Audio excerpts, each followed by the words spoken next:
Hey, it's Matt Moscona. You found it. It's AFR Saints, your home for daily content on your favorite team, the New Orleans Saints. Please subscribe, smash the like button, hit the bell so you're notified whenever we post a new video. And our content this football season is presented by BetUS. Score a 150% bonus on your first deposit and a 125% bonus on your next two deposits up to $2,000 when you use the promo code YouTube150. Enjoy the video. Who dat?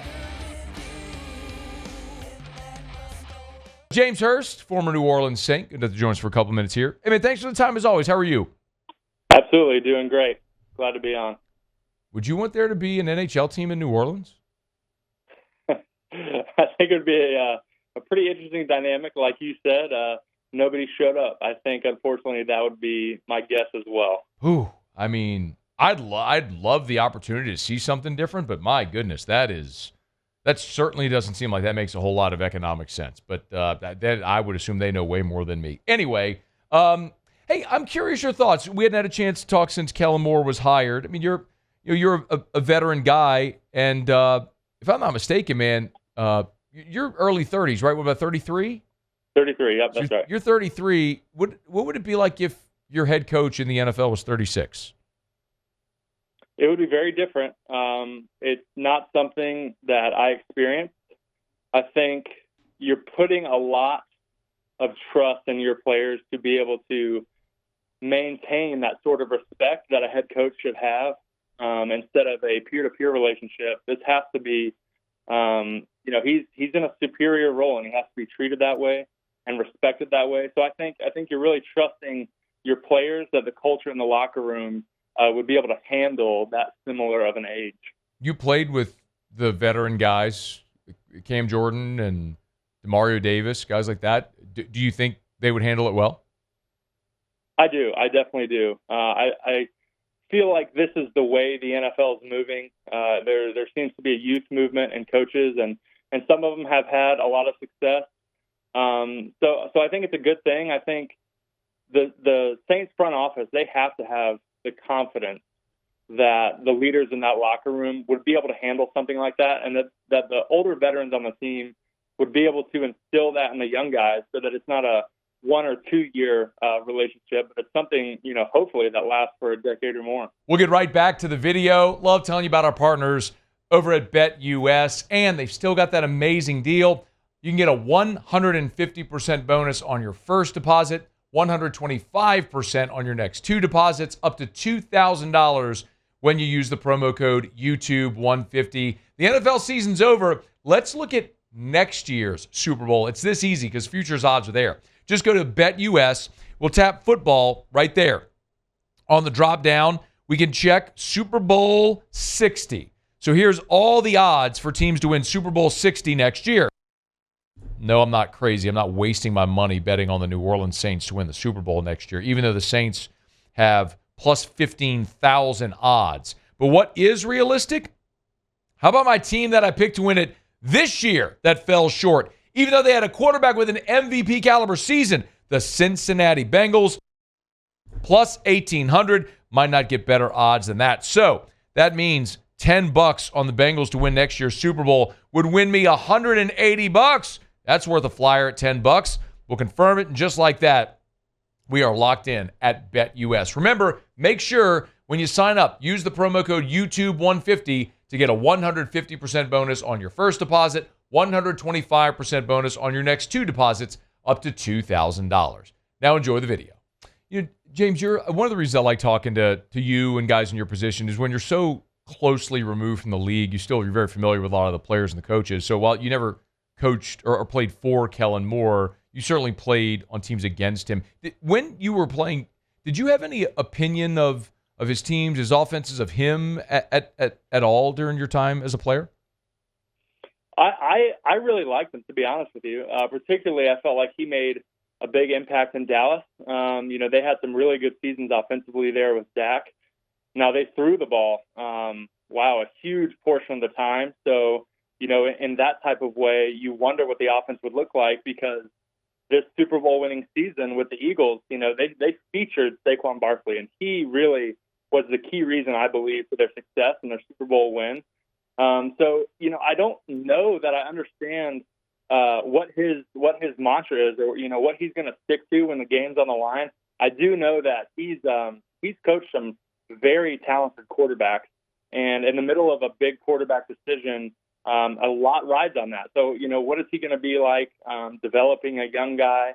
We just haven't seen it, not that I know of with him. So it'll be interesting to see. But I know he's had a lot of success, and from that regard, he's definitely deserving of a chance to be a head coach. James Hurst is our guest. He's assembling his staff right now, and you know one of the guys, of course, Joel Thomas, who was the running backs coach in New Orleans for 9 seasons. He was there for all the years you were there. Just spent this season in New York with the Giants. Now is back in New Orleans. What can you tell us about Joel Thomas for those who maybe just don't know much about the Saints staff or know Joel on the periphery? Yeah, I love Joel. He's a great person. I think he's a good coach. Obviously, I can't necessarily speak to him as a running back coach, but what I can speak to is his involvement with the offensive line. I think was pretty unique in my perspective. He was always, whether in our meetings or out at practice, he was talking to the guys about, hey, what run plays do you like? Or, hey, Alvin really likes these plays. What do you think about them? Or what are you guys trying to accomplish with this sort of run blocking scheme? Same with, third down kind of pass protection and blitz pickup. He was always really involved with the offensive line, which I appreciated because, those things work together. If a running back can read it well and the O-line can block it well, that needs to be made known to all involved parties. And I think he did a really good job of communicating amongst the position groups as opposed to just, putting his head down in the running back's room and making sure they were, good with their jobs, not worrying about anybody else. James, I think we all, media fans, we focus so much on the coordinators because they tend to be the play callers on both sides of the ball. How would you describe the importance of the role that position coaches have on a staff? It's vitally important. I mean, this is who the players spend 90% of their time with. I mean, you're in the meeting rooms, you're watching film with these coaches. It's not super common for the offense to meet as a whole and drill down into details. Those are more game plan overview type of meetings. So the position coach is super important. One, as a coach, they have to be proficient. They have to be able to teach the proper technique or appropriate technique to their players to get the job done. But they also have to have the relationship, right? They have to know their guys. They have to care about them, and there has to be more than just a coach-player relationship. It has to be something a little bit personal because that's how you're going to get the most out of your guys. We get James Hurst with us here for a couple more minutes. While you were in Baltimore, you played for one head coach. You came to New Orleans when Sean Payton was here, and you were there for the transition to Dennis Allen. Can you explain to us just kind of how the transition went because so much of that staff was retained as opposed to now where there is a lot of staff turnover?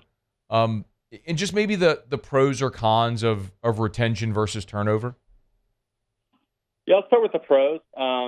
Truthfully, I feel like there's less pros and more cons in this situation. The pros are that you have some sort of continuity. The coaches know the players well. They can speak to their strengths and weaknesses really well because they've spent time working with them in the meeting rooms at practice. Those relationships are already established, and you don't have to spend the large amount of energy it takes to learn each other and learn those relationships and what they're going to look like. The cons in a sort of coaching change like that is the transition of power, if you will, I think gets really muddy. It's hard for, let's talk about the Saints. When Dennis Allen became the head coach, he instantly became the boss of every coach on the offensive side of the ball.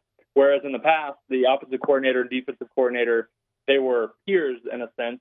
When someone gets promoted to that head position, to me, it feels like it's hard for, in our case, the offensive coordinators and the offensive coaches to kind of get on board with that and roll with that, change in power and in position.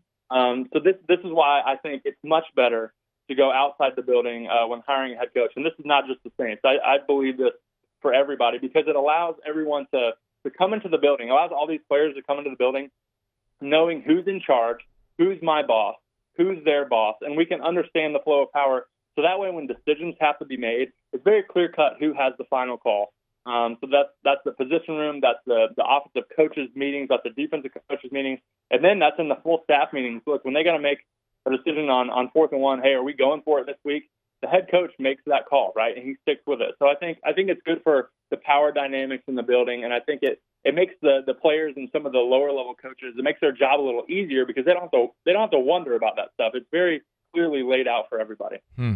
That's a really fascinating take, and how this all may go. It sounds like transitioning the way they are might actually be beneficial as opposed to trying to retain the culture the way they did back in 2021. Maybe the other biggest question, James, is the cap. And this for a decade now, this has been a conversation we have, and I think all of us are sort of numb to it. We just know what's going to happen, right? They're going to restructure deals. They'll get within cap compliance. Internally, like among the players, did you all talk about that, the salary cap, the issues, all the contract shuffling that had to happen? Not much. A lot of the times in the locker room, the cap situation was very personal to each player because the truth of the matter is we're all competing over the same dollars in that salary cap. So that's kind of one area where the players, particularly in the same position group, they might not be talking a lot about the cap situation. However, I do know that everyone was aware of it. Everyone was aware that, it was keeping us from going out and signing, a big splash free agent signing. They knew that. And for a while there, that was okay because, we felt like we had everyone in the building at those big time important positions to get the job done. But also, I think you've seen that shift a little bit. I think maybe the last 2 years, maybe 3 years, you've seen us missing players at those hallmark positions that are real game changers. And without the ability to go out and sign someone like that, it just makes it really hard to compete at a high level playoff team. When you look at the job, it was very clear that this organization was all in to win at the end with Drew Brees, and they were sort of mortgaging the future. I'm not going to ask you with the benefit of hindsight if that was the right decision, but do you think that the way they continue to approach this cap situation is the right way to go? Or would you be in favor of, so I guess it'd be hard internally, James, but of understanding you're going for a full reset? I do think it would be hard. I agree with you. As a player, getting the feeling that, hey, the team's not trying to win next year, just knowing that every player's career is very limited. You never know when your last game will be, your last play will be. So to have that feeling of, my team doesn't feel like they're doing everything they can to compete and to make a playoff push, that would be something that would be really, really hard. But I think there's got to be change. You missed the playoffs 3 years in a row, and that is the barometer of success, right? Playoff success and Super Bowl championships. Those are the goals that everyone's competing after. So if you're not even in contention for the Super Bowl, I think you have to make changes. And I do think the time is now. You could talk about hindsight with the decision in the past, but I do think the time's now. You have a natural transition with a new head coach, a young head coach who's hiring young position coaches. It feels like the tides are changing. And I really think, as everyone knows, this quarterback decision that surely is coming up soon is going to tell us a lot about where the Saints are headed this year and into the future. What do you think they should do? I think it's time. I do. I think with the lack of success in a weak division in the past 3 seasons, with a quarterback who's on a really limiting contract for the team, we've tried the restructuring. Right, we've done it. We've kicked the can down the road, if you will. But I think it's time. You've got a new head coach who would love to establish himself and make a name for himself as a successful head coach. As an offensive guy, I'm sure he wants a new quarterback. The quarterback is the hinge position right now for the Saints. There's a lot going on. They have great draft capital this year, so that's something you love to see as a young head coach. And I think we need to utilize that and understand that this is not an easy situation for any head coach. Prime Bill Belichick could walk into the building and not necessarily have a ton of success just because of the current situation of the team and the cap structure. So we need to have realistic expectations, I believe, and especially if you have a young new quarterback, I think we need to even lower those expectations in the near future a little bit more. But understanding that it can all go up, and if you get the right guy at quarterback, as we saw with the Commanders, anything can happen. I am so glad you brought up Bill Belichick, because as a former Tar Heel, I would love to know your thoughts on your new coach. I'm excited. Obviously, his brand and his status is bigger than being the head coach of the UNC football team, which is just crazy to talk about. And that just speaks to his level of success that he experienced in the NFL. So to have a winner, a proven winner like that as your head coach is super exciting. In the world of NIL, that name brand, we've already seen it pull recruits from all over the place and secure some in-state ones. The recruiting has seemed a little bit better this year and years past. So it's really exciting. I know the fan base is excited. Season tickets have been selling like crazy compared to the last 5 years. So it's a fresh start. It's a new beginning, but I'm excited to see the product on the field. I'm so interested to see if it's going to look like college football or if it'll look a little bit more like the NFL. I'm just going to be fascinated to see if he wears a suit on the sideline, the hoodie. I'm here for all of it, man. It's going to be a show. Hey, great stuff as always, man. Always insightful. We appreciate your time. Thank you. Absolutely. Thank you. Thanks so much for watching the video. Do us a favor, subscribe to the channel, smash that like button, hit the bell so you're notified when we post a new video, and remember to support BetUS, where right now you can get a 150% bonus on your first deposit and a 125% bonus on your next 2 deposits up to $2,000. Be sure to use that promo code YouTube150.